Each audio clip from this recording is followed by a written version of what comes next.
பத்மநாப சுவாமி திருவனந்தபுரத்துல பள்ளிகொண்டேஸ்வரரா ஏன் காட்சி அளிக்கிறாரு? வில்வமங்கல சுவாமியார் ஒரு ஆழ்ந்த தியானத்துல இருந்திருக்காரு.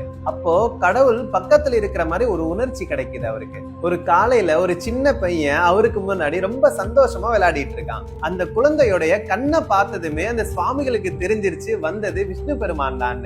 அப்ப அந்த குழந்தை விளையாட்டுத்தனமா நான் உங்க கூடயே இருக்கிறான்னு முடிவு பண்ணிட்டேன், ஆனா ஒரே நிபந்தனை, நீங்க என்ன திட்டவே கூடாது. ஒரு நாள் அந்த சுவாமிகள் பூஜை பண்ணிட்டு இருக்கும் போது அப்ப அந்த சால கிராமத்தை எடுத்து குழந்தை அந்த வாயில வச்சு கடிக்கிறான். கோபத்தை அடக்க முடியாத அந்த சுவாமிகள் அந்த குழந்தைய திட்டிடுறாரு. அடுத்த நொடியே அந்த குழந்தை மாயமாயிடுறான். ஒரு அசரேரி மட்டும் அந்த சுவாமிகளுக்கு கேக்குது, என்ன நீ பாக்கணும்னு நினைச்சினா அனந்தன் காடுக்கு வா.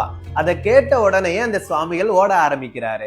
நாட்களை பார்க்கல, பசிய பார்க்கல, தூக்கத்தை பார்க்கல, ஓடிக்கிட்டே இருக்காரு. ஒரு வழியா அந்த சுவாமிகள் அனந்தன் காடுக்கு வந்துட்டாரு.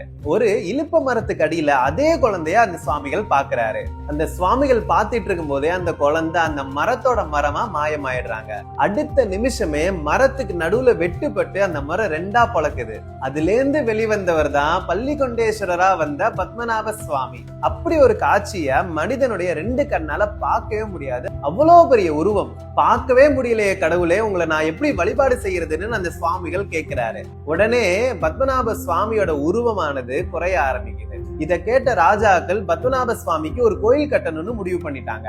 அப்பயும் ஒரு பிரச்சனை வந்துச்சு. என்னதான் பத்மநாப சுவாமி குறுகி இருந்தாலுமே ஒரு கதவு வழியா அவர் கொண்டு போக முடியல. அவருடைய முழு உருவத்தை பார்க்க முடியலன்றதுக்காக 3 கதவுகள் செஞ்சு வச்சாங்க. ஒரு கதவுல பத்மநாப சுவாமியுடைய சிரம், இன்னொரு கதவுல அவருடைய சரீரம், இன்னொரு கதவுல அவருடைய பாதம். அதனாலதான் இப்ப வரைக்கும் பத்மநாப சுவாமிய 3 கதவு மூலமா நம்ம தரிசனம் பண்றோம். நீங்க ஒரு விஷ்ணு பக்தரா இருந்தா ஓம் நமோ நாராயணாயன்னு கமெண்ட் பண்ணுங்க.